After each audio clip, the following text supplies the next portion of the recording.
I actually read your book directly, so appreciate you for being here as well and all your hard work. And as you know, up until really the last Congress, I think it was Representative Burchett that was actually weeding out the investigation solely on his own. So credit due where it's deserved. Mr. Burchett's been really, I think I could corporate at this fight. We do have an opportunity right now where we are seeing not just a complete push for transparency out of the current administration on this topic, but also we have bicameral and bipartisan support on this. So thank you very much, Lou, for your help, and then also to the experts and people being here today to testify, to tell us and help meet us out. With us. Again, this is a community effort. This is not just, Democrat, Republican, even just an American thing, right? There's a massive push for this for good reason. We know recently in working with the National Archives, they were able to actually update on the Archives website all things UAP. There will continue to be documents scanned and updated. And beyond that, tap that you citizen journalists can actually go forward, do the research yourself, help us ask the tough questions. And then I can also tell you that we have posted dates for the next UAP hearing. We are going to be doing two. One is going to be government focused. We are asking various appointees. I don't want to release the names yet, but we had been getting good response on them. We will make those names known soon, as well as military and or former military that will be coming forward. Also to note that we were told by one of Mr. Burlison's staffers that's helping us to lead out this investigation about someone that wants to come forward in regards to a crash achievement program. And so that's pretty interesting to hear someone going on record about that. Obviously, we've had a lot of people try to dispel the research that the UAP community has done. And so we're just simply cutting out the facts and letting really the world decide just itself. But I'd also like to say a few things. So Representative Burchett. Thank you, Anna. I first want to just say thank you again to Tim for leading the charge on this. When it wasn't popular, it was difficult and it took a lot of courage, and we all recognize that. I just wanted to acknowledge that, and I want to say thank you to Anna for her leadership. And I'll tell you, she is amazing to work with. She is very humble in her attitude and her approach. She doesn't. She likes to, to let other people join in the credit, and she is a very gracious and good leader in this task force. I want to say thank you to everyone that has come aboard, from Lou to Mr. Melly to Mr. Grush and others that have taken bold risks, Mr. Grace, who's here, who've taken a bold step and at the risk of their reputation and their career. There's a lot of people that have sacrificed their career in order to get information out to the American people. And we are grateful as well for the cooperation that we're getting with Tulsi Gabbard, and whose director's initiatives group is actively harmonizing classification guides to facilitate responsible releases. She's been very effective with the JFK assassination records and others. And then the last thing I want to say is that this is not a one-time thing. This will not be. It's clear that this is not a one-time data dump. This is a systemic change to the process and the way that we are transparent with the American people. And there's that they're working on legislation that will put that into practice. And again, thank you everyone for being here. I'm looking forward to today's hearing. Thank y'all for being here. I'll be very brief. Lou, thank you for the introduction. Thank my colleagues up here for their kind words. I'm not sure what that's all about. Think I'm buying pieces after just think they're crazy. I got a daughter that rides horses. How we're getting home today.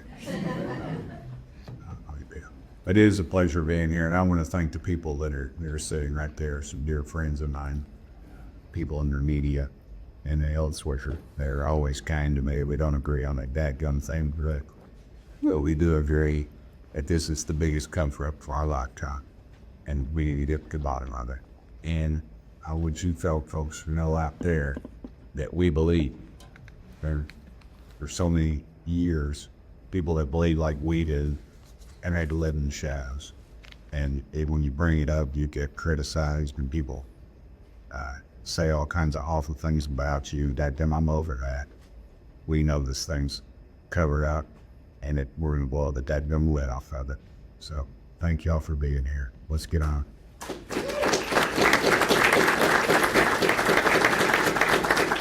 folks, what I'd like to do is, because time is precious, especially for the members, obviously they have a real job to do.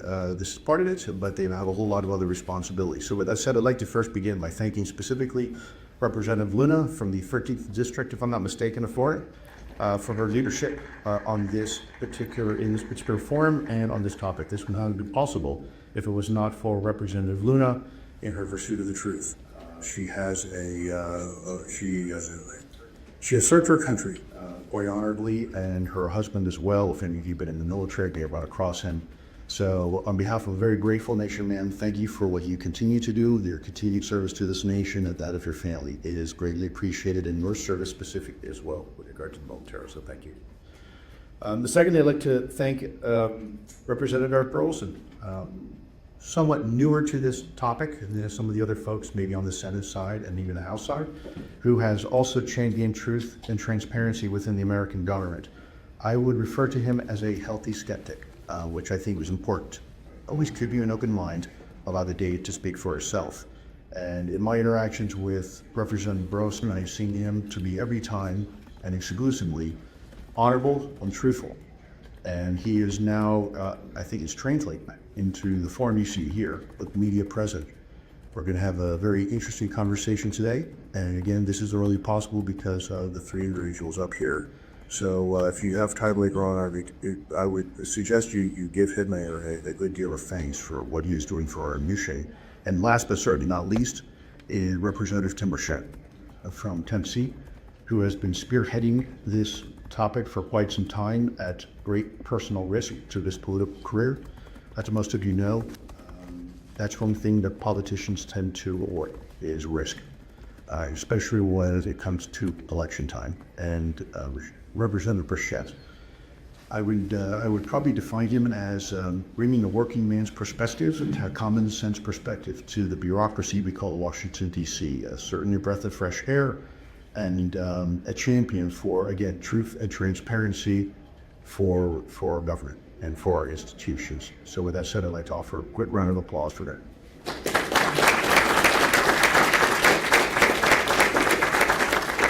Second, I'd like to thank the esteemed panelists that are with us here today. Did you all hear you okay in the back? Okay, I can adjust your mount bracket and use my drill sergeant voice if I need to. We're going to have three separate sections with panelists with Streeter, Steve, Valprice. I'm not sure there's ever been assembled a panel like this in front of the American people. And I don't say that lightly because I've been part of a lot of elites, a lot of sensitive beings, both in the intelligence community and within the national security apparatus. We have elements from academia, elements from the scientific community, elements from the national security arena, elements from the intelligence community, all speaking here today to you about what they know regarding the UAP topic. The assembly here is, dare I say, possibly even historic. I'm truly honored to be with you here today. I will be your moderator. Real quick reminder for our panelists, I'd like to, when you ask a question, try to keep it within 3 minutes. Eric? If you go beyond that, I might have to kind of get the conversation directed to some other questions because we do have a lot of panelists.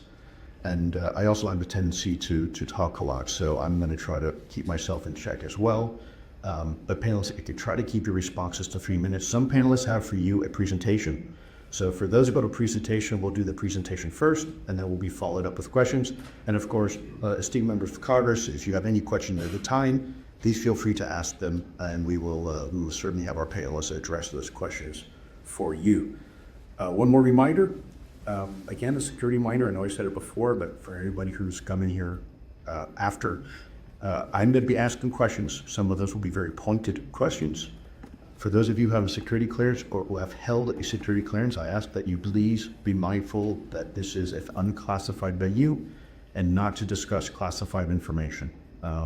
For the record, none of us look good in an orange jumpsuit. Certainly I don't. So you want to be mindful of that. And I'd also like to thank the media. Thank each and every one of you for being here. I know this is a topic that for quite some time was fraught with stigma and taboo, and this would have been considered career suicide for any respectable journalist to cover this topic, just like it is for politicians and our elected leaders of this nation. And times are changing.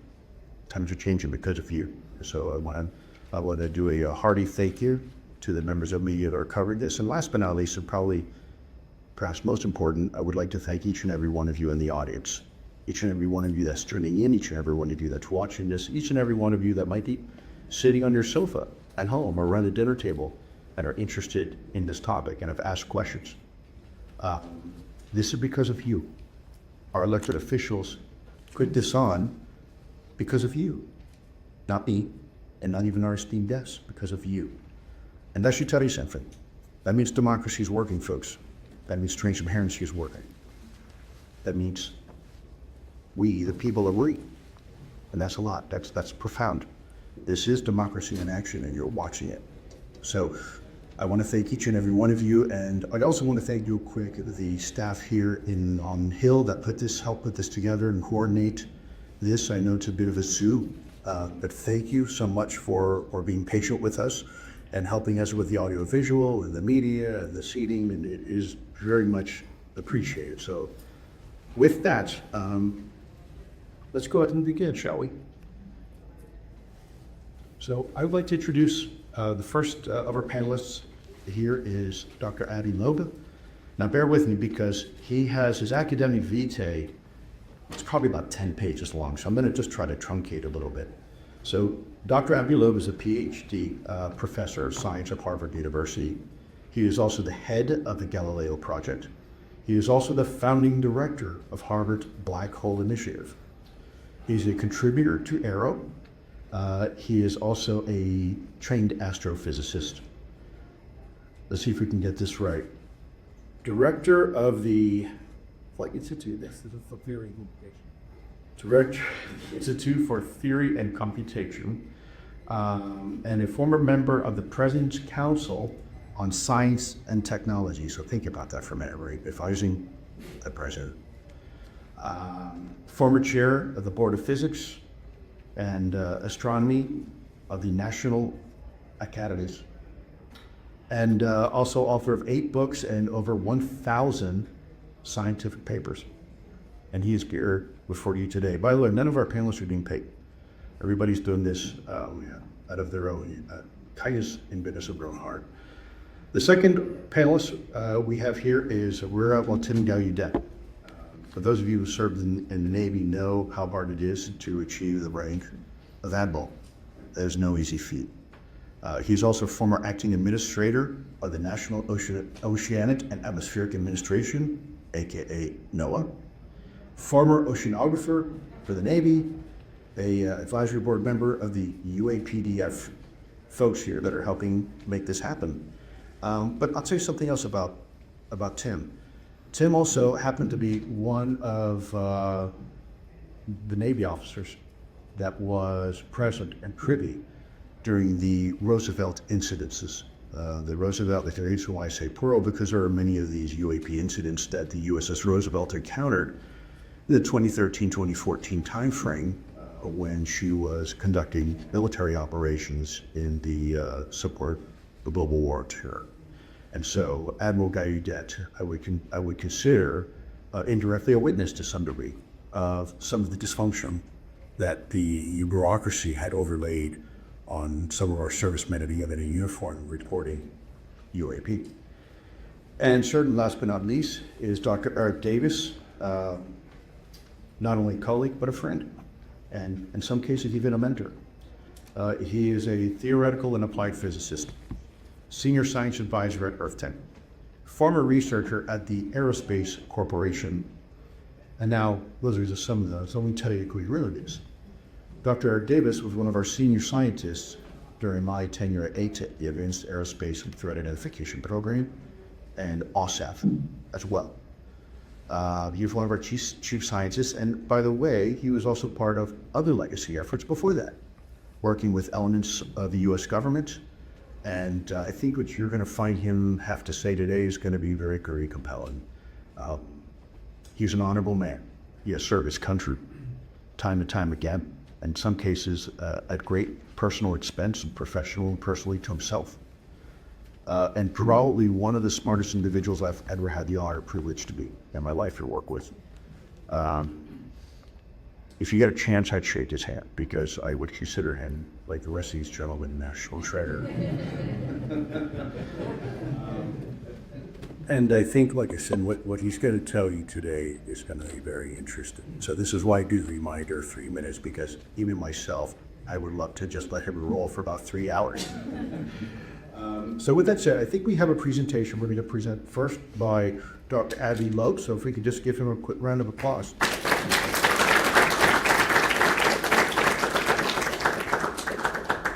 Thank you so much. It's a great pleasure to be here.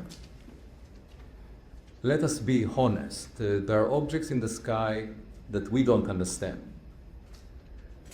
That's not the first time that we don't understand something. You know, our knowledge, scientific knowledge, is an island in an ocean of ignorance. We don't know what 85% of matter in the universe is. We call it dark matter, but we invest billions of dollars figuring it out. Over the past half century, we haven't yet figured it out. My point is simple. We should invest $1 billion in figuring out what is in our sky. And that means developing artificial intelligence algorithms, software, that would help us analyze data from state-of-the-art sensors. And in one case, if all of these objects are produced by humans, the Defense Department will have a new tool to monitor what's out there in the sky. It's important for national security. However, if 1 out of 1 million objects came from outside the solar system, the person who finds that object will get the Nobel Prize. It's a win-win situation. We need to invest $1 billion in this task. And I will mention a few details of what we can do with it. This is a subject that the public cares a lot about. And so it's one of the unusual opportunities to invest $1 billion in science and technology that will make all taxpayers happy. If you were to ask them, do they care more about what dark matter is, or whether we have a neighbor that is intelligent from which we can learn, they would tell you it's the second question that they want the $1 billion to be spent on. So to make taxpayers happy, let's invest the money. And if we don't find any technological relics from other civilizations, this would be a very precious defense system for our country. So I will show a few slides describing what we have been doing over the past few years in the project that I'm leading at Harvard University, the Galileo project. What you see in the first slide is a title of an article that appeared in New York Times Magazine. And I was not happy with the content. I contacted the editor and said, if this is the way you describe science, how can I believe anything you say about politics? That's a good take. We can leave now. You already care. Now, Enrico Fermi, 1950, had lunch at Los Alamos, and in his Italian accent, he asked, where is everybody? And that's a question that every lonely person asks. And what you tell a lonely person is, don't be presumptuous. Your partner will not come to you. You are not that attractive. You have to go to dating sites. And Enrico Fermi didn't even build a telescope to look out, didn't have cameras to check. And so saying, where is everybody, is arrogant. And many of my colleagues in academia argue, extraordinary claims require extraordinary evidence. If you read the news, you would conclude that we are not extraordinary, there is room for improvement. And imagining something like us on a planet that has similar conditions to Earth is not an extraordinary claim. It's just an ordinary claim to say under similar circumstances you will get life and eventually intelligent life. And most stars in the Milky Way galaxy, 100 billion of them, formed billions of years before the sun. So we are late for the party. They may have been before us. So it's an ordinary claim that requires ordinary evidence. When people make this statement, they also imply that we should not invest any funds in searching for them. And without seeking evidence, how can we find them? It's a self-fulfilling prophecy. So my point is that within the scientific community, innovation is suppressed by people who assume the answer in advance. When I was a kid, I was most frustrated by the adults in the room because I would ask them a question and they would pretend to know the answer. And the one reason I became a scientist is because I don't care what other people say. I don't care how many likes I get. I just want to figure out the answer based on evidence. That's the way detective works. We shouldn't assume anything. But if we don't collect data, we will never find anything new. Now, another important point is new scientific knowledge doesn't fall into our lap. To find the Higgs boson, the CERN invested $10 billion in the Large Hadron Collider. To find the first generation of stars and galaxies in the universe, the scientific version of the story, the biblical story of Genesis, we had to invest $10 billion in the Webb telescope. I was one of the people in the first advisory will be the design. I did the next generation we pay those telescope. My point is, in order to find something new, you need invest resources, time, and effort. It's just a lot of work. You can't just sit on your chair and figure out the answer the way most people do. And just to give you an example, we are familiar with objects that have a positive mass. We are also aware that the universe is not just expanding, but its expansion is accelerating. So we see evidence for it. Evidence that is really push you because it's so hard. And if we have access, so we need to do analysis.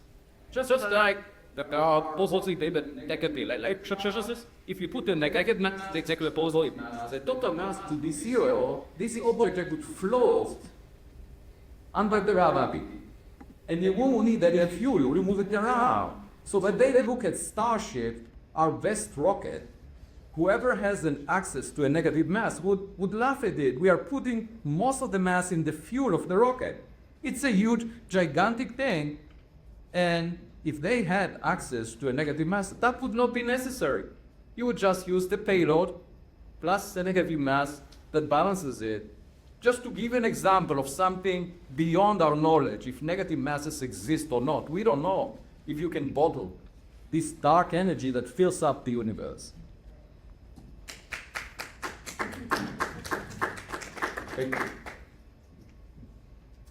Now, the Galileo project at Harvard University was established a few years ago, and it followed the first report from the Office of the Director of National Intelligence to Congress. And I suggested also to NASA, just around that time, that they should look into that. This is a subject where the intelligence agency cannot really make a lot of progress on because the data is limited. So why not build observatories monitoring the sky? The sky is not classified. Astronomers have been looking at the sky for a while. The oceans are not classified. We just need sensors and then analyzing the data with the state-of-the-art AI software. That's all we need. So this was not happening. And I'm not happy with looking at past reports, because when you look at past reports, you have very limited data. And you can't make a lot of progress. If the data is fuzzy, you can't really get it to be crispier. But if you have a working observatory that monitors the sky all the time, all the oceans, and you see something unusual, you can try and collect better data. And therefore, I always say, the best is yet to come. If we were curious enough, and that's what we should be, we can collect data, forget about the hundreds of reports from the past, and have a collection of millions of objects that we look at. That's what the Galileo project is about. And in the future, we can get very good data with equipment that was never tried before, because astronomers usually focus on a small part of the sky and look at things that are far away. They ignore objects flying overhead. And the Galileo project has developed an observatory at Harvard University first that monitors the sky in the infrared, optical, radio, and audio. And as of now, we are actually doing triangulation. We have multiple units that look at the same object from different directions so that we can figure out the distance, the velocity, the acceleration of the object. That's extremely important. And we are building additional observatories, one in Pennsylvania, another one in Nevada. Hopefully by the end of the summer, we'll have 3 observatories collecting data on a few million objects every year. And I say, even if 1 in a million is of extraterrestrial origin, that would be the biggest discovery that humanity ever made. It would mean that we have a partner. We shouldn't assume anything about the neighbor, but it would be useful to figure out what they are capable of, because we can do better. They're probably more advanced than we are if they reached our backyard before we reached their backyard. So we collected data on many, by now, millions of objects. We analyzed it. And obviously, we are happy to share the data with whoever is interested. But also, over the past decade, the first objects from outside the solar system were discovered for the first time by astronomers. There were 3 of them. The first was identified by US government satellites that are monitoring the Earth for any ballistic missiles being launched by adversarial nations. And in 2014, they noticed an object that collided with Earth and exploded with a fireball that released 1% of the Hiroshima atomic bomb energy. And they decided it's not human-made, and therefore it can be shared with the astronomy community. So NASA published a catalog of all these meteors over the past decade, and one of them was this one. We looked at the catalog and uncovered it and realized that it came from outside the solar system because it was moving very fast. It was moving faster than 95% of the stars in the vicinity of the sun outside the solar system. And so the question is, was it a Voyager-like probe, because it's moving so fast, or maybe just a rock from another star? That was the first one. And then the second one in 2017 was a much bigger object. The first one was 0.5 meter in size. The second one was the size of a football field. It didn't collide with Earth. It would have been catastrophic if it did, because it would have killed us all. But it passed near Earth, within 1/6 of the Earth-Sun separation. It was observed by a telescope in Hawaii, monitoring near-Earth objects, because we are all afraid of what happened to the dinosaurs, right? We don't want to have the same fate. And they realized this object is moving too fast to be bound by gravity to the sun. And they called it Oumuamua, which means a scout in the Hawaiian language. Now, this object at first was thought to be a comet, but there was no cometary tail around it, no gas or dust. And then it exhibited an excess push away from the sun without any rocket effect of acting on it. And moreover, it had a very extreme shape, most likely flat, like a disk, based on the reflection of sunlight. The amount of sunlight reflected from it changed by a factor of 10 every 8 hours as it was tumbling. Very unusual object. So it wasn't clear. It's not an asteroid. It's not a comet. What is it? And I suggested, well, maybe it's a space trash, an empty trash bag from another civilization. So that was 2017. And then, And then there was, I'm not sure. Okay. Then there was a comet, which looked just like the comets that we are familiar with in 2019, also came from outside the solar system based on its speed. And my colleagues said, well, this one looks familiar, so doesn't it convince you that the others are also natural? And I said, well, if you go down the street and you see a weird person, and after that you see a normal person, it doesn't make the weird person normal. So Oumuamua was really strange, most likely flat, and then it's not clear what it was. I suggested maybe it's a very thin object pushed by sunlight, reflecting sunlight. And in fact, a lot of technological debris that we produced is being pushed by reflecting sunlight. In fact, I'm not sure, but okay. In fact, the space trash that we produced on January 2nd, 2025, just this year, an amateur astronomer noticed an object passing near Earth, and it was cataloged as a near-Earth asteroid. 17 hours later, it was realized, oh, this object moves exactly the same way as the Tesla Roadster car that was launched by SpaceX in 2018, Elon Musk. It is a car. It's not an asteroid. They removed it from the catalog. And I actually have a bet with Elon. I am willing to put 1% of my net worth against 1% of his net worth to search, to check if there is any other space entrepreneur who is more accomplished than he is since the Big Bang, 13.8 billion years ago. Let's figure it out. It's not a lot of money for him. And then, actually in 2020, there was the same telescope in Hawaii that discovered the Oumuamua, discovered another object that was pushed by reflecting sunlight, and then after a few weeks, the astronomers realized, oh, that's a rocket booster from a 1966 launch by NASA. So we know that some of the objects that are unusual, being pushed by sunlight, are human-made. The question is, who produced Oumuamua?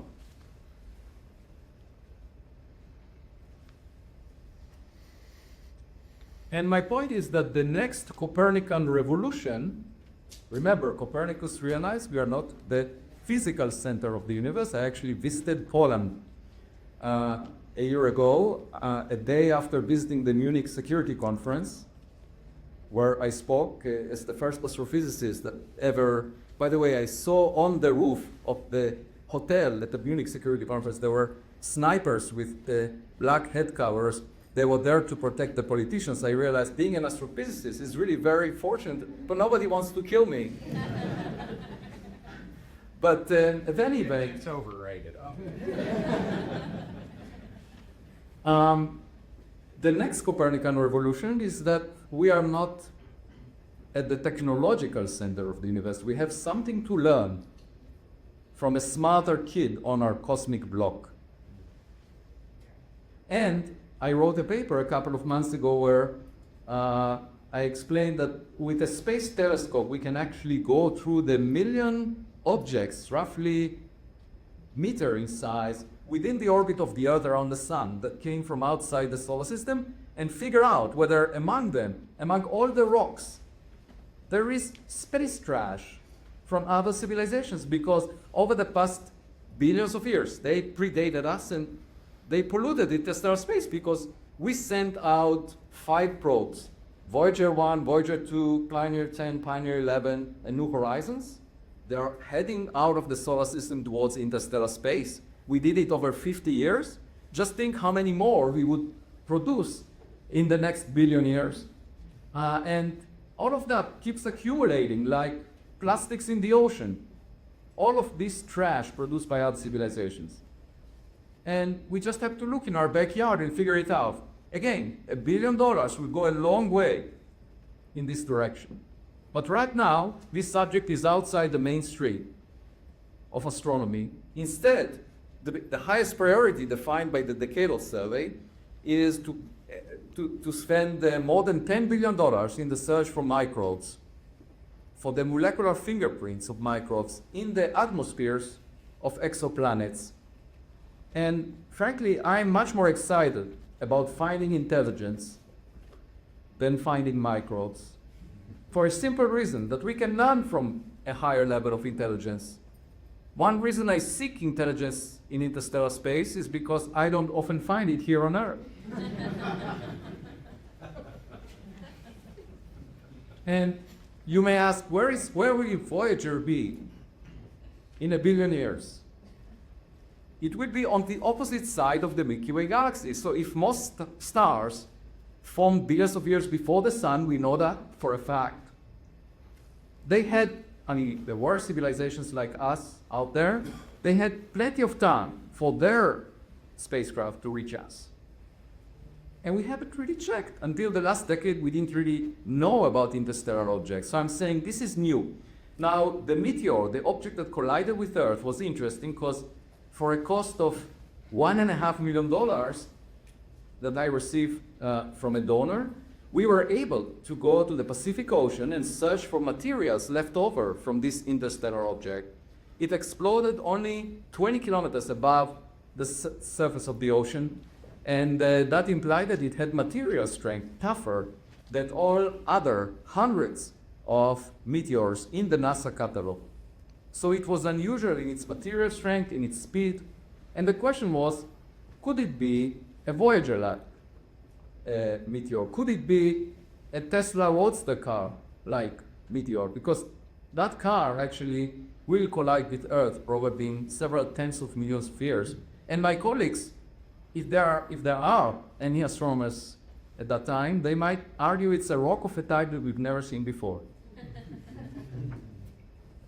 So actually the US Space Command looked back at the data after I reached them through the White House, and they confirmed, yes, this meteor actually came from outside the solar system.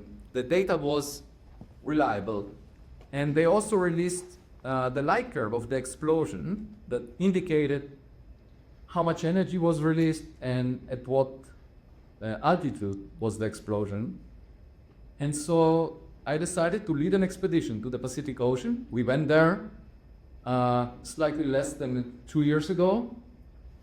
And what you see here is the deck of the ship that was fittingly called Silver Star.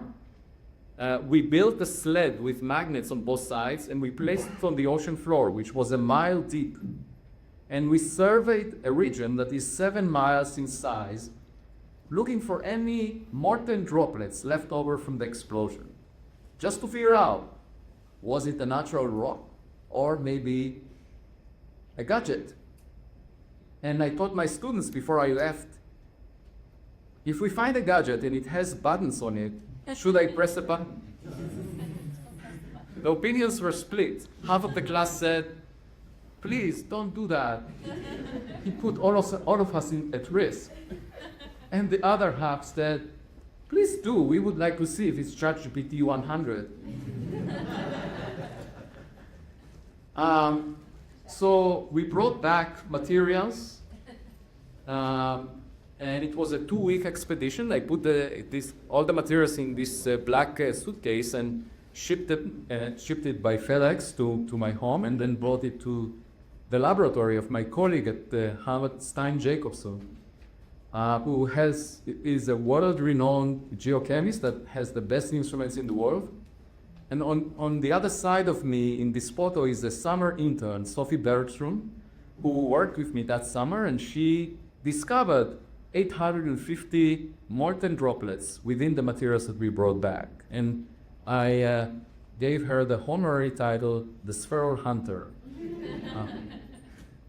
And you can see here what these molten droplets looked like. They were very distinct relative to the background sand, and we picked them up with tweezers and published the results.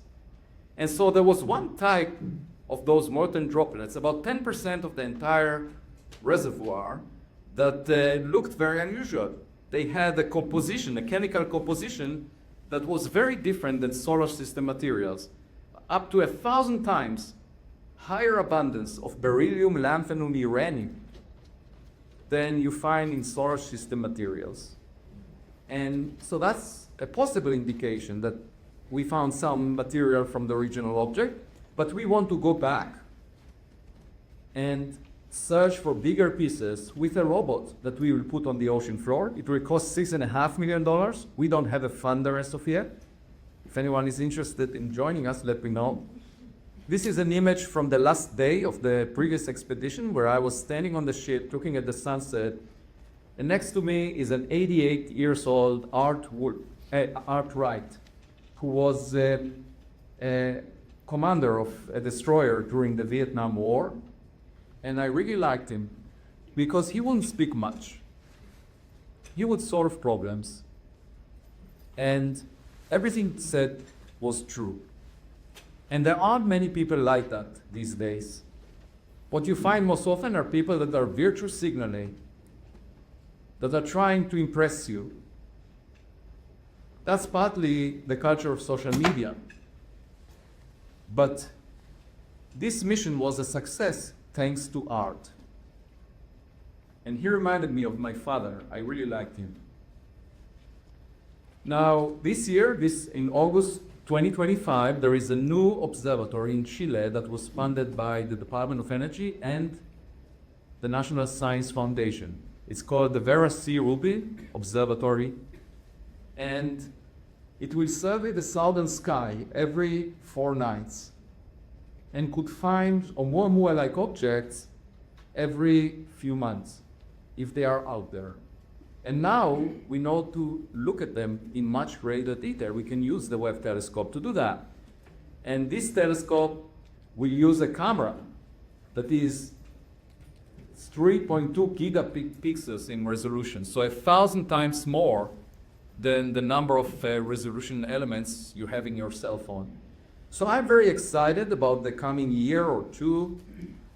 We will have new results from the observatories that the Galileo project is building. We will have potentially a new expedition where we can look for bigger pieces of this first interstellar meteor, and the Rubin Observatory might find more Oumuamua-like objects.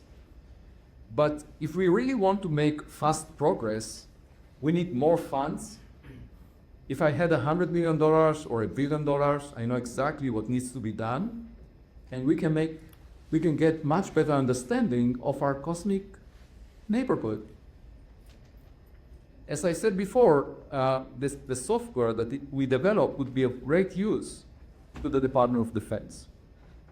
Thank you.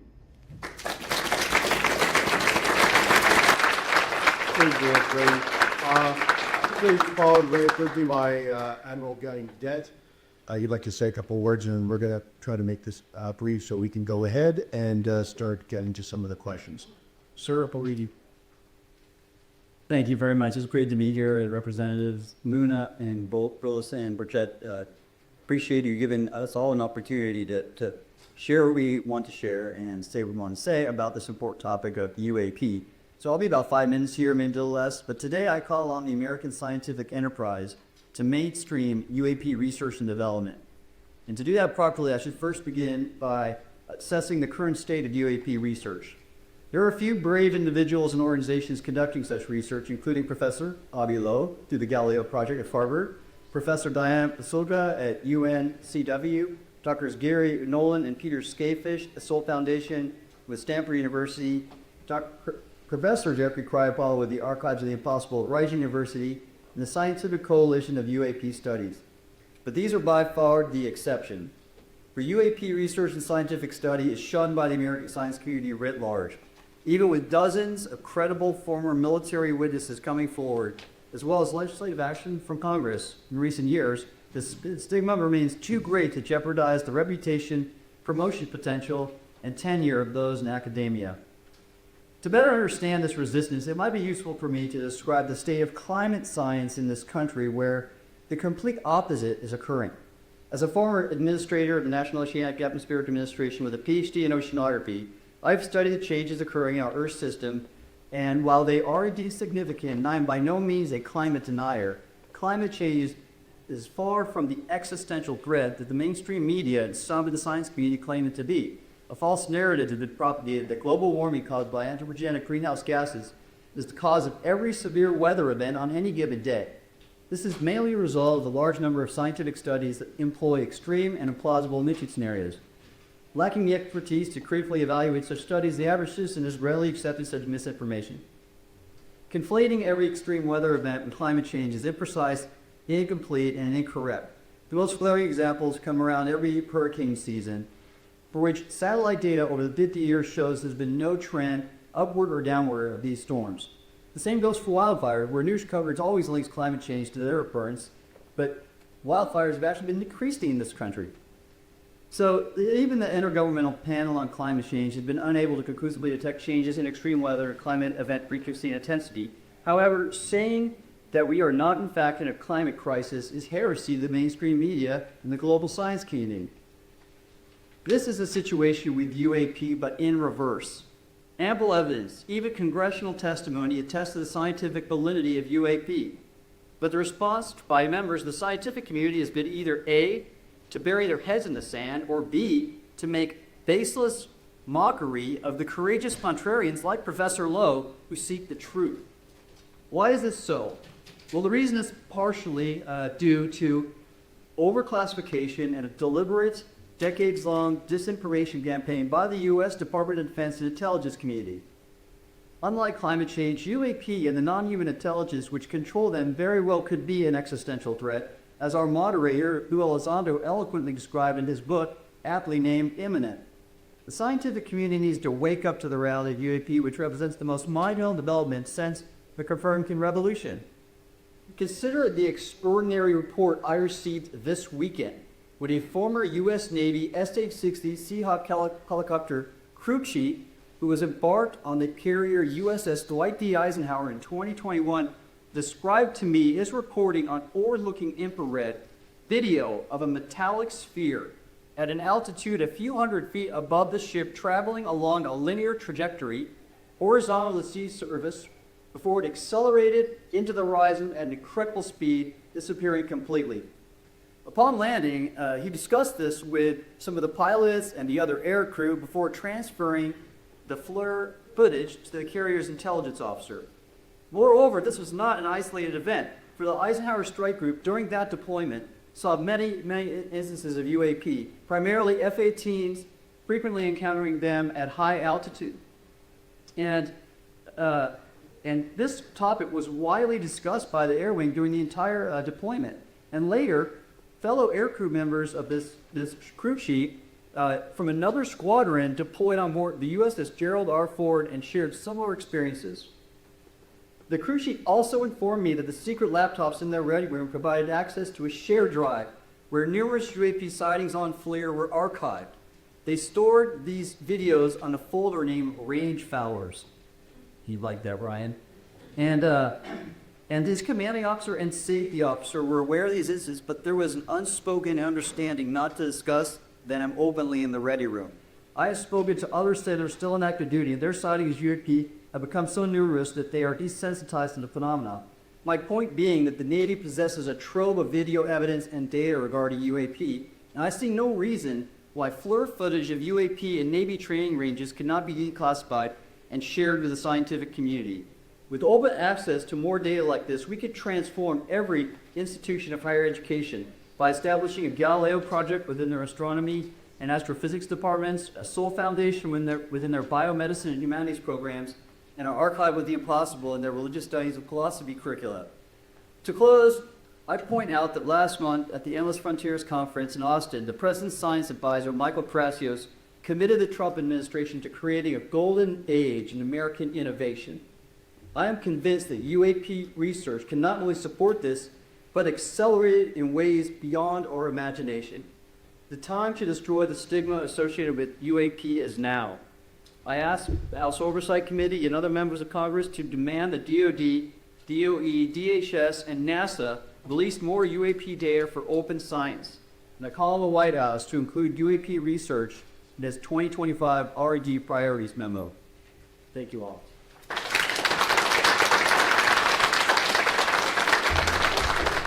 Thank you very much. I will.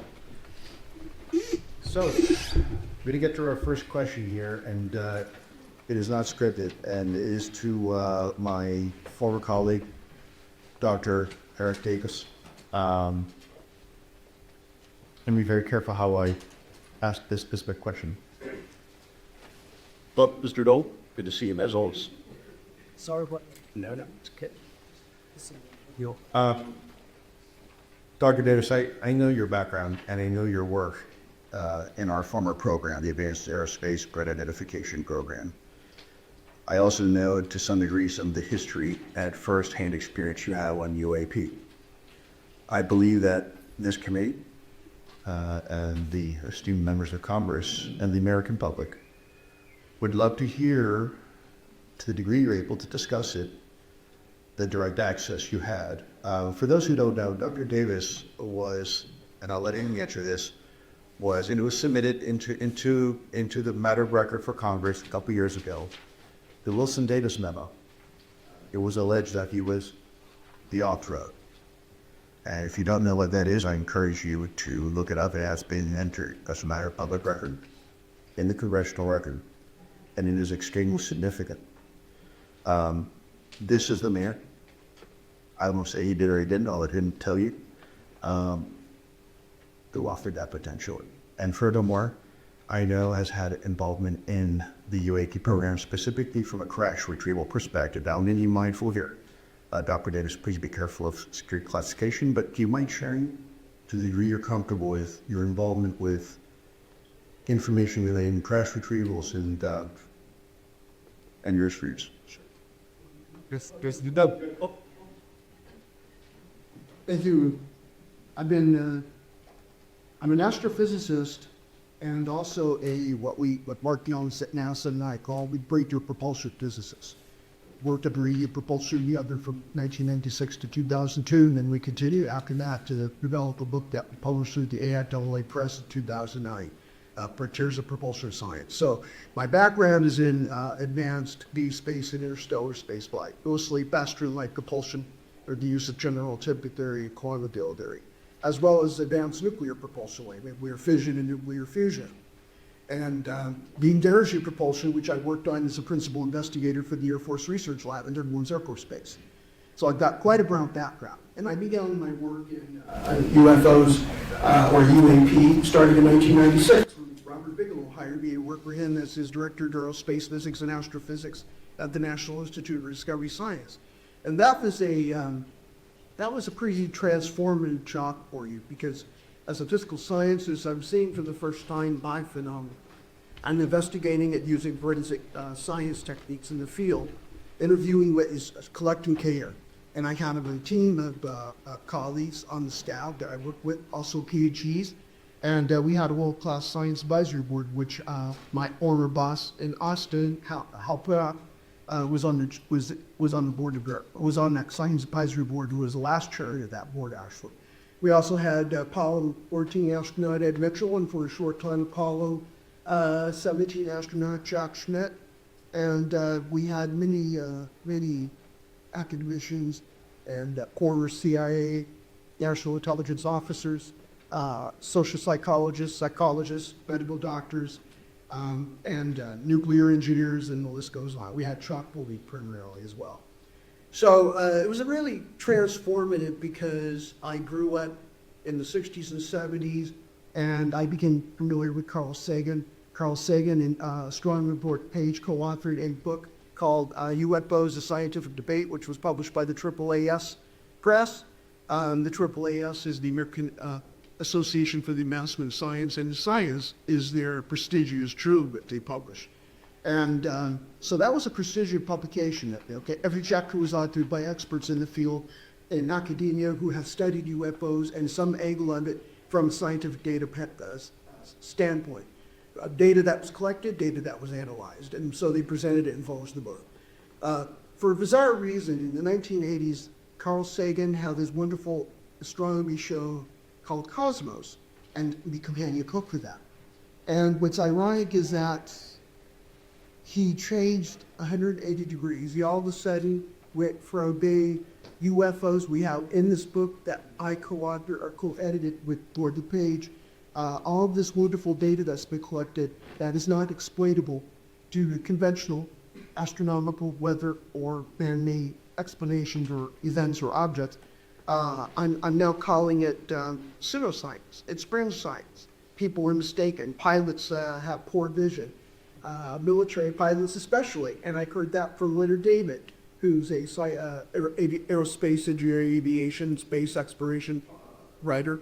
And people like him have said that our military pilots, especially the ones at the USS Nimitz, during its encounters of the Tic Tac UAP back in November 2004, oh yes, those pilots had poor vision. They're flying, what, $20 million fighter aircraft? Or and they have poor vision. How did they get through the Naval Aviation Program and Top Gun School with poor vision? Dr. Davis, could you elaborate a little bit on your, again, to the degree that you're comfortable? Oh, I can only live it. So it was a transformative issue for me, or a job. It transformed my worldview. It opened up my worldview up to a lot more possibilities than when I was used to thinking as a trained PhD physicist. I earned my doctorate in astrophysics at the University of Arizona in '99. And so I worked on 3 space missions in graduate school, the IOS, which is the Infrared Astronomical Satellite Program, and the 2 Voyager missions to the outer planets. So as pertaining to the topic that Lou wants to talk about, I'm not trying to avoid it. It is a sensitive subject. It's due to astronaut Ed Mitchell, Dr. Ed Mitchell, Captain USN, retired. Because of him, and I won't go into the long story, but it's because of him that I got on the trail of looking for the so-called legend within the UFO community. The retrieval of crashed or landed UAP craft, or UFO craft, as they even known back in those days. And by the way, UAP, the term unidentified aerial phenomenon, goes back to the 1940s even. So I followed this trail, and I ended up, over the course of the following 2.5 decades, working for Bigelow, working for the Air Force Research Lab, working for Hal Fitoff at Urtech International Incorporated, and then working at the Aerospace Corporation. So we're working in a combination of industry and classified programs that we were contracted to do on behalf of the Defense Intelligence Agency, and for the Pentagon agencies that Lou worked at, and the UAP task force that Jay Stratton led at the Office of Naval Intelligence.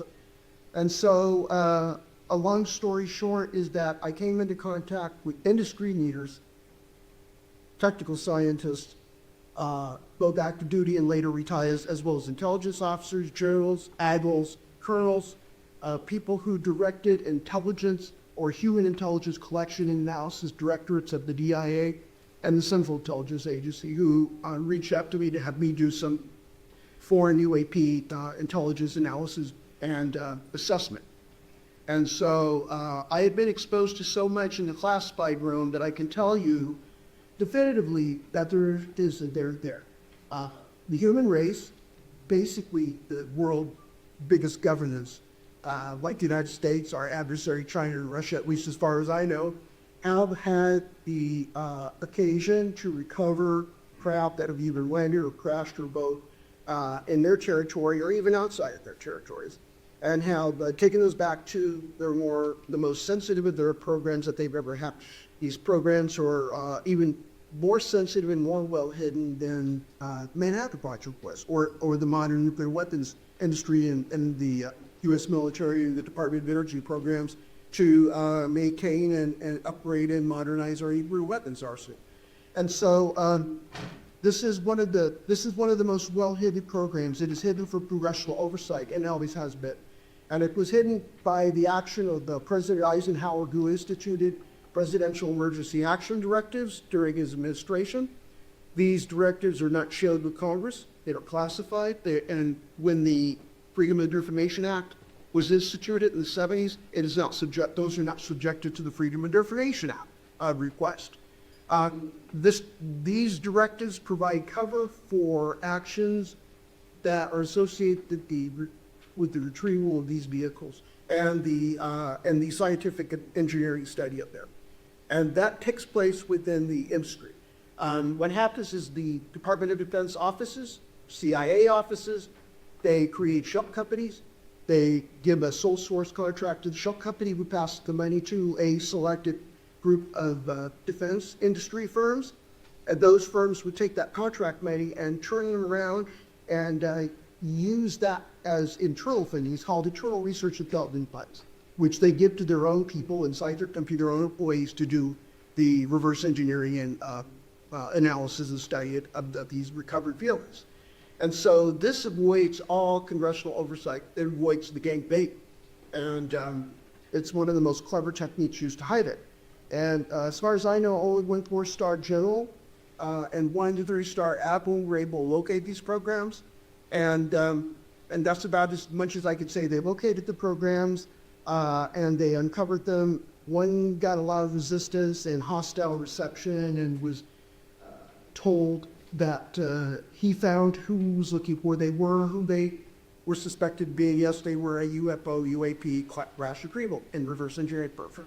The other one had a lot more political power behind him because of his stature as a 4-star general. And he was able to get into the program and use his authority and his access. I think they call that a super user. The super user had access to all. It's way better than all specialized access programs. So he had his capability to go into that hole. I was fortunate to meet Dave Rush at the behest of Jay Stratton. Dave was a NRO liaison officer to the UAP task force, and Dave was working for his boss at the NRO, which was situated in the second floor skiffs of the Aerospace Corporation building, Colorado Springs. And I was assigned to work at the Aerospace Corporation facility in Huntsville, Alabama, because I was supporting NASA's Space Nuclear Propulsion Program office. So Dave and Dave's boss and I together, and I briefed them for 2.5 days, just a week before COVID struck. And Dave took all of my classified and proprietary information of all the investigations I did at NIDS, AFRO, and working for Halkut up at ERTEC, and he took that, gathered around with it. And what you now know, the aftermath of that was his classified whistleblower complaint to the IG of the IC. And so there's a there. We have had this program going on in various guises, various code names. Code names changed roughly every 3 years.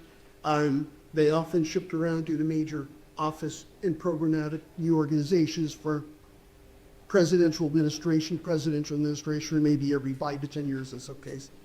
And so these things are very old. They come in, they gone, but they're still around. And the gauntlet that's been involved, I would say, since the beginning in 1944 with the first recovery utility of the U.S. Army's recovery of the craft that crashed in Italy back in 1933. The United States Army invaded Italy and pushed the Third Reich out. They were able to recover that craft and bring it back to right airfield. And all of the crash retrievals that have taken place generally on land and gone to right airfield. The majority of the crash retrievals or recoveries of whatever situation it was take place in maritime environment. And I'm not sure where that is going. I think they're probably also wondering what were in those days, right airfield. I don't know where they're going today though, because I've only worked on the legacy history of this part of it up until about the early 2010s. And ever since the end of the OSAP and the ATIP, I don't know where those operations are going on these days. So I think that's about it. Is that it? If there was a question I would always ask, and I'll just say this really easy. Leslie King and Ralph Blumenthal asked me this for an interview I gave them in July of 2020 for the New York Times article that they published. They interviewed Lou and former Senate Majority Leader Harry Reid. I think Harry was already retired then, wasn't he? Yeah. Okay, so I said basically my interface with the leadership at the industry, which were a number of individuals, is the following. The craft that have been recovered are not reserved. They're not made by human beings. They are not from this planet. They are not human. They are an alien technology, whatever the word alien means. Are they extraterrestrial? We don't know. We don't know. What motives do they have? Well, we need anthropologists and social psychologists and philosophers to figure that out. They haven't communicated that to us. Yeah. So this is just like me and Avi. We cannot answer questions like Lunar. We just need to take data. We call it measurements and signals intelligence in the intelligence industry. And Avi, I support 1,000% because we need him to do what he needs to do. UAPX is another group up in the University of Albany in Albany, New York. They're doing that as well. And there are other groups out there building up their own sensor suites to try to scan the sky full-time, 24/7 to look for something that's high, and definitely not weather, definitely not an aircraft, definitely not a kid's blue buttcock. Well, thank you, Dr. Davis. My recommendation would be at some point here to get your unclassified setting with some of the rest of us that you've already done that before, and have a frank conversation with some of the representatives who I think would be very interested to hear the other part of that conversation, which I am aware of and part of. With that said, before we go on, I wanted to thank real quick Rep. Nick Burchett for, how do you pronounce your name? Sorry, I apologize. Burchett. Okay, we're good. Burchett. Rep. Nick Burchett arrived here just not too long ago, so thank you, sir, very much. From Alabama, right from Alabama. Oh, Alaska. Sir, my humble apologies. Obviously, I'm remembering my dyslexia instead of whoever wrote this book. Thank you, sir, for being here, and also great seeing you yesterday. As far as the next question, what I'd like to do is direct this to Admiral County Debt. Sir, only about 50% of the seafloor has been mapped in high resolution. In fact, some have stipulated that we know even more about the surface of our own moon than the depths of our own oceans. What concrete mapping campaigns, autonomous gliders, deep sea sonars, or cabled observatories would give researchers the best chance of detecting undersea UAP activity? Up to this point, we've been discussing about the stuff we see in our skies and possibly space. But the one thing we've neglected are those observations of UAP that are underwater. And this kind of goes to the whole strange medium characteristic that we're seeing that some of these UAP can display, particularly as a former Navy man and member of NOAA. What advice do you offer there? Thanks, that's a great question. And in fact, I would advise us to continue what we started in Trump's first administration. And what we did is we got him to sign presidential memorandum on mapping the U.S. exclusive economic zone.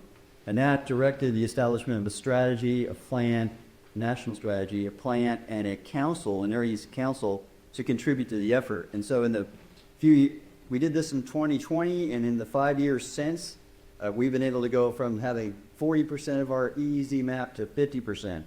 And it involves not only using ships sonar, but also exploring the water column with deep diving remotely operated vehicles, swarms of drones, underwater drones. I used to have 120 in the Navy, and that fleet's grown. And then NOAA has a pretty sizable fleet of underwater and surface drones, and they partner with the private sector that has a vast capability as well. So I'd say we really want to expand the work that's already occurring within the government and the private sector, and target it, because most of it is targeted towards ocean science, and that's great. But if we open the aperture a bit and include UAP as a research target, I think we'll learn a lot more about the phenomena as well as the ocean. Thank you very much. The next question we have is geared towards Dr. Abilo here, and my question for you, sir, is what is your recommendation for the new generation of scientists who want to enter into this field of study but don't know exactly where to begin? Yes, I actually gave up on the senior members of our community. And I have great thought that the young generation will approach it without any bias, because science is all about evidence and curiosity. And we lose that when we become the adults in the room. So for the young people, in fact, I was asked to establish a Galileo Observatory in a new stem cell campus that will be built in Indiana. And I'm very excited about that, because those high school students and fledgling scientists would be unbiased they would look at the data and try to figure it out. That's the way science should be done. And very often, if you assume something, if you say there is nothing out there and you are not looking, then obviously that's a self-fulfilling prophecy. So I very much thought that the young generation will approach this subject without any stigma, without any prejudice, without any bias, because it's of great interest to national security. And even if it has nothing to do with what lies outside the solar system, we need to figure it out. Maybe other nations have technologies that we are not aware of. And if we do find something from outside the solar system, it's the biggest discovery ever made in science. It will change our perception and our place in the universe.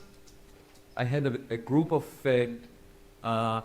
religious people that they came and they belong to Christianity Today, an organization, and they asked me, what will be the implications to religion? And I said, well, I have 2 daughters, and when the second one was born, I didn't lose any of my love to the first one. So imagining that God can only attend to one civilization is very limited.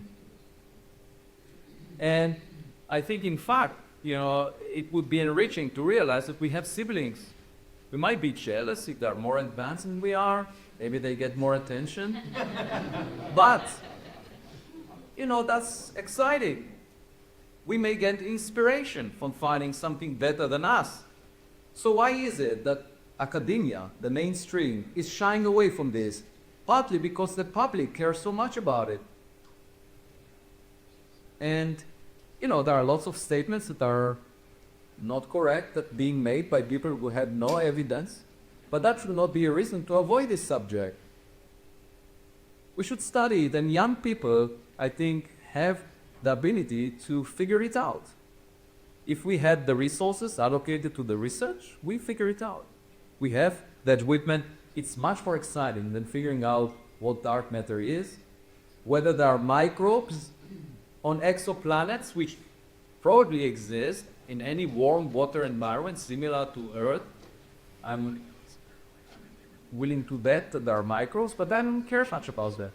I really want to find things that are better than us so that we can get better, we can improve ourselves. And the young generations hopefully can do it for us. If we only allocate the resources, we don't bluff them, because the gatekeepers use this technique of not funding such research, ridiculing it. And even when I went on the expedition, people said, oh, he will not find anything. Oh, he went to the wrong place. We don't believe the US government data from the US Space Command. And my suggestion is just to ignore the naysayers, because they are boring. Yeah. Okay. All right. Thank you, Dr. Little. I'm going to make this very quick. I know one of the representatives is very short on time. There's a question we'd like to ask in her presence. The question goes to Dr. Davis. We had discussions at length in certain settings in formal official setting, and I departed where we talk about exotic material. I think it might be very helpful to the degree you can. Can you please explain what makes exotic material that has been recovered from the U.S. government exotic? What makes it different from atomically and chemically? It's actually a very simple answer. It's the way it's fabricated. It's the way it's fabricated. That's what makes it exotic. It's not a new element that's never been discovered and placed on the periodic table of elements. No. The materials are in the periodic tables. They're either radioactive isotopes that we already know of, or they're any of the other non-radioactive, non-actinide elements on the table. It's just the combination of the materials is unusual. It could be that you could say that that's exotic, but it's the composition. It's how you sculpt the crowd, the materials that form the crowd and everything inside the crowd. It's quite exotic because one of the company's leadership was a young material scientist when he graduated with his doctorate in material science from one of the universities in Illinois back in 1970. And he was hired by Ben Rich, but worked with him and a team at Scopeworks. That was the Advanced Projects Development Agency, I think is what Lockheed aircraft, as we called them back in those days. So, so basically, this is what he was telling me. He's an advanced material scientist, and he said, well, we could use the best diagnostic equipment that we had back in those days, which was 60s, 70s, 80s, and 90s, and we could see the elements through mass spectroscopy that compose these structures. But when we look at how they're composed and structured, it's like nothing we've been able to fabricate, or we've never been able to reproduce it. And we have no extrapolated engineering or physics technology to tell us or inform us on how we could possibly learn how to fabricate this iron. So they understood that it's the combination of the elements was very unusual. It's counterintuitive, but it's the way the materials are fabricated. That's what makes it exotic. Excellent. Thank you very much, sir. Next question is going to go. If I can real Yes, ma'am. Absolutely. 4 years. Yeah, so thank you for you guys coming today. I have to get going, but I am charging Burlison and Burchett to be here and continue on while I am not here. But I will say that, I mean, the stuff that you guys have all told us today, mind-blowing. And I think, going on record, it's even more cord. So we are going to buddy back to Alto Touch by some point. But I do have to head up, so thank you so much for your time Sunday East Up, and we'll be... Thank you, Okay, so the next question is going to Admiral Guyudet. I've got a long list of questions, but obviously I'm not going to get to them all. We have to try to stay on track, so it's probably going to be my last question for this, and we could go on all day, but we've got 2 other panels to get that through, and there's going to be some new information for you. Last question before the break. Admiral Guyudet, I know that you were privy to the incidents in the regarding the USS Roosevelt. In fact, there's another distinguished guest we have with us here today, Ryan Brace, who's a pilot, who has been very helpful informing Congress about some of the air safety issues, because he himself has come up close and personal with one of these objects, whatever they are. Could you please provide a brief synopsis on your experience, and more importantly, what was the reaction by certain elements within the Department of Defense and some of your frustration that you experienced regarding that reporting, that type of reporting? Thanks, Lou. And yes, I would be glad to. So at the time of the Roosevelt UAP sightings, I was the one-star animal in charge of all the Navy meteorologists and oceanographers. And I had aerographers mates on the ship doing the weather forecasts. And as the chief meteorologist of the Navy, my responsibility was safety of flight, one of my main responsibilities. And at the time, I received an email on the Navy's classified system, secret system. It was addressed to every subordinate under a command called Fleet Forces Command, the 4-star command that I reported to, and that the commander of the Theodore Roosevelt Strike Group reported to, as well as several other units. And attached to the email was the Go Fast video that everybody's seen now and has been declassified and released to the public. And the email title was Urgent Safety Apply Issue, and all capital letters. And it came from the operations officer of Fleet Forces Command asking if any of the recipients of the email knew what these were, these UAP, because they were having numerous near mid-air collisions, as Ryan Graves saw firsthand, his squadron mates.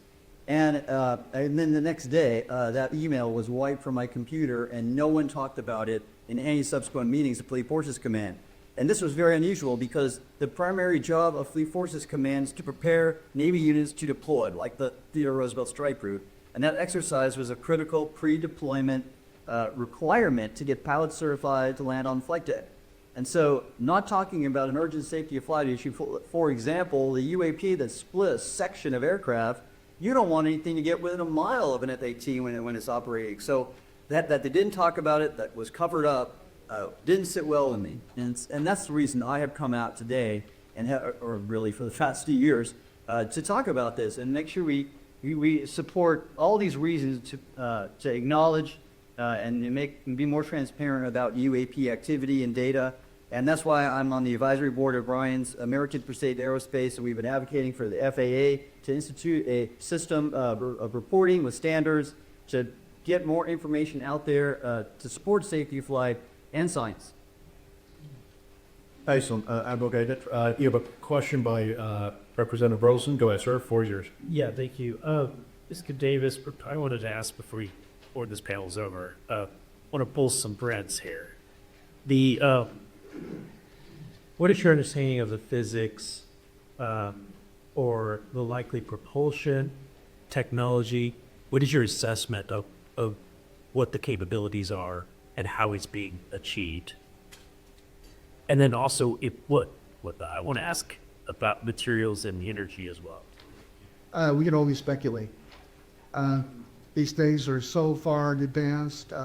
We can always speculate. The best speculation I could come up with is General Relativity does a great job predicting something like a warp bubble. UAP do exhibit the phenomenon of sublight or less than light speed warp bubbles. However, that becomes a challenge when you talk about the UAP that dive into the ocean and climb up out of the ocean, come into the ocean and up in the air. So So it's not warping space-time. it's a warp in space-time, yeah. But that's described in Einstein's general theory. Yeah.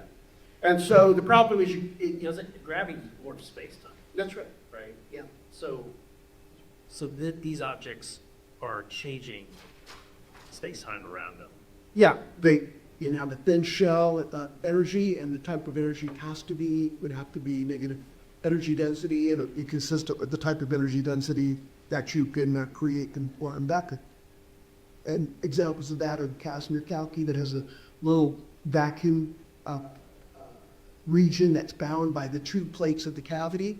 There's also squeeze states of light where that's a laser beam where you're going to take some part of canonical noise fluctuations for that part of the beam you're not interested in and pile it up elsewhere in the phase space, and that's getting very technical. So, so I'll just kind of keep it this way. You're going to take the quantum vacuum fluctuation that we know as quantum noise or shock waves and laser beams, or you're pile it up somewhere else in an area you're not interested in measuring, and you only want to measure the amplitude of that beam. And at that point, when you take the quantum vacuum fluctuations out in that amplitude, that energy density goes negative. And the energy density is the square of the amplitude. So that goes negative. And that's an example of negative energy. The mass of the Earth creates space-time curvature. I'm sorry. Oh, I was going to say, so that space-time curvature, which we feel is the force of gravity on the surface of the Earth, drags down quantum vacuum fluctuations of the quantum fields that are out in space near the Earth, in the vicinity of the Earth. And that energy density happens to be negative. And so this is an example of theoretically predicted astronomical sources of negative energy as well as laboratory sources of negative energy.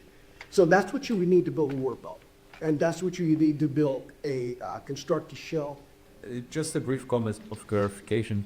We have two pillars of modern physics, quantum mechanics and Einstein's theory of gravity, which is curvature of space-time. Right. We don't have a reliable theory that combines the quantum gravity. So what we are hearing is speculation. We do not have the knowledge to figure out if you can create curvature of space-time out of negative energy density because we have never mastered the technology. We don't have an understanding of that. So it's possible that, a millennium from now, we'll have those quantum gravity engineers. That's possible. Currently, we just, we're just like too primitive technologically to figure it out. The question is there something in possession of government that the scientists should look into? And, I would love to help government figure it out because it may guide us about a theory of quantum gravity. That's like. So we have to get confused about these things, and we can speculate on what the best approach to take just over warp bubble or use a shell big energy out of create a tourist warp, which would be a shortcut to your space-time. You told two distinct things. But we have craft in our possession. There are no physicists really working in those programs. They're basically mechanical, aerodynamics, aerospace, thermal control engineers, electrical engineers, and material scientists. The material science is a part of engineering. Usually overlaps chemistry as well. And they've never had a physicist like him or I. They've never had an applied physicist or an experimental physicist. And so they are really lacking in the ability to understand how this does work. Sir, the latest program has been very insulated and insular, so unfortunately, it's a bit of my approach here, but a bit of an incestuous community. There's not a whole lot of outside involvement because it is so highly classified. And that's been some of the frustration and I think challenges, technologically speaking, because we haven't been able to recently apply new talent, new ideas, new theories to what may be, what the U.S. government may be in possession of. What about the energy attention? The energy is a question of Jim's we're seeing. Yeah, I haven't been able to access that. Dr. Davis, can you talk for a moment, about the limits and so that the calculations for the object to go from 80,000 feet within less than a second, 50 feet over the water? What type of energy requirement we're talking about? Hundreds of times the total electrical energy produced in the United States annually. That's the kind of energy that is representative of the observed features and performances of UAP craft, especially Chit-Tak that the Davidson County member of 2004. And so it's hundreds and hundreds of times what the United States produces annually in electric power.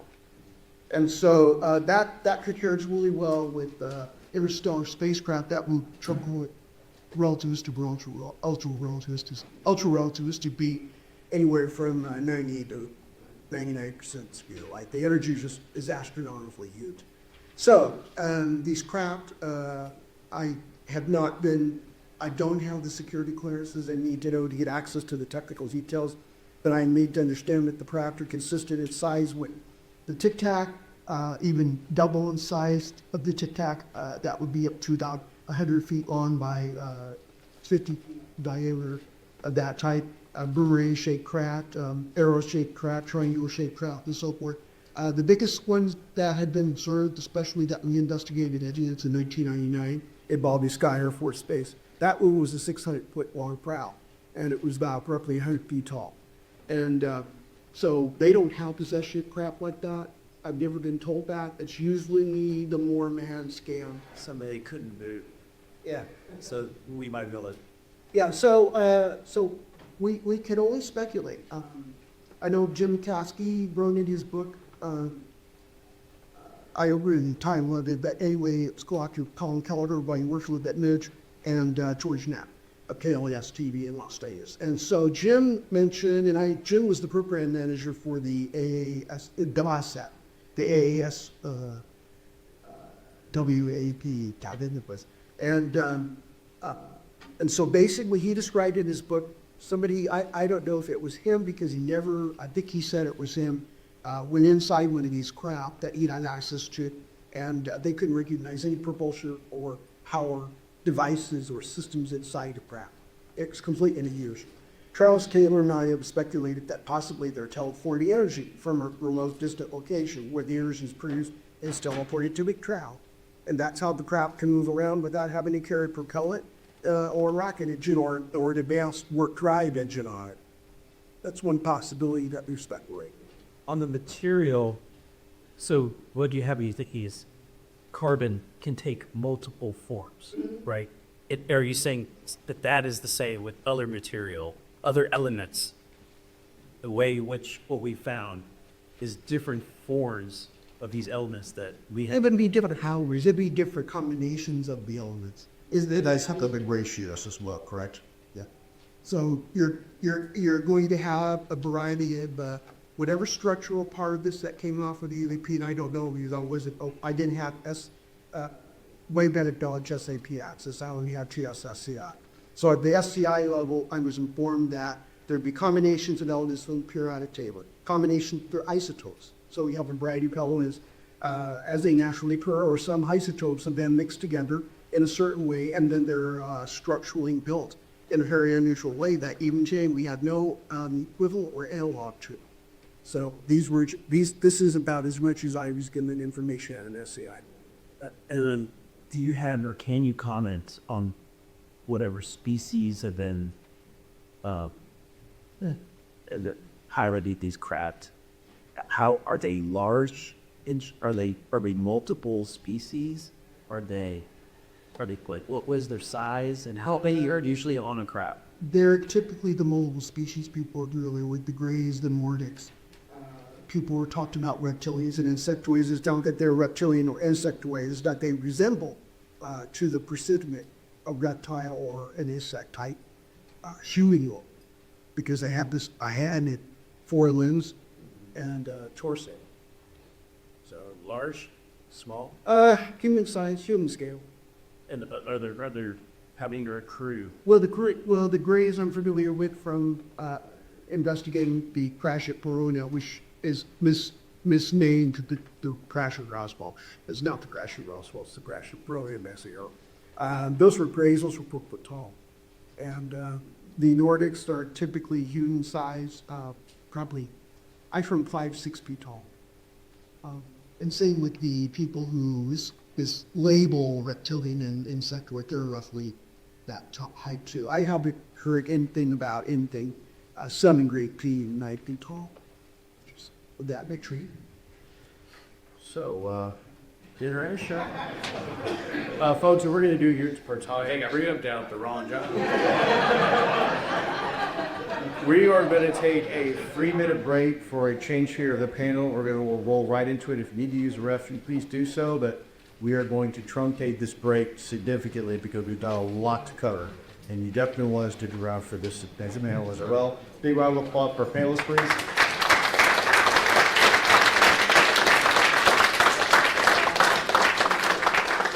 We close our crane because so they wait out to get out of here. No way.